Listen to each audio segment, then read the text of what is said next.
Barbie Fortesa update. Yan, nasa Smart Araneta Coliseum si Barbie para sa pagdiriwang ng pag-asa.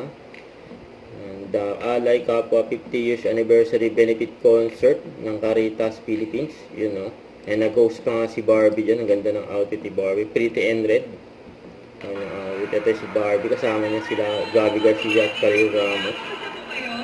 Happy 50th anniversary, Alay Kapwa. Good evening, everyone. Ako po si Khalil Ramos. At ako naman po si Barbie Fortesa. Magandang gabi! Tayo sa Mag-Araneta Coliseum. Happy 50th anniversary, Alay Kapwa. Good evening, everyone. Ako po si Khalil Ramos. At ako naman po si Barbie Fortesa. Kamusta kayo lahat? Grabe yung medyo ni Barbie. Grabe!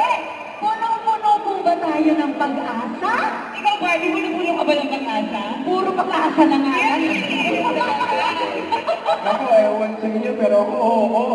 Dahil damang-dama ko na ang susunod na mga dekada ng Alay Kapwa ay maghahatid ng magandang future para sa ating kapwa, where people can live productive lives and every Filipino child can reach his or her full potential. That is so right, pero kailangan natin kumilos at lumaban.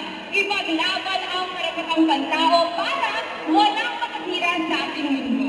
Para hindi mawala ang kapayapaan at para walang abusado at walang korupsyon.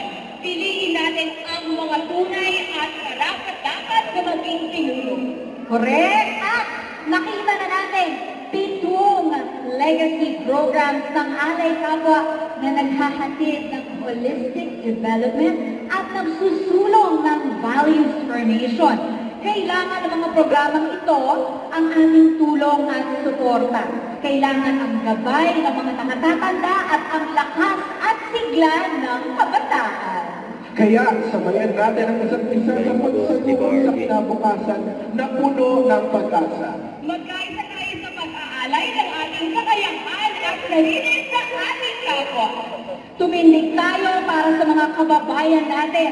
Kasama ang St. Anne Theater and Dance Company at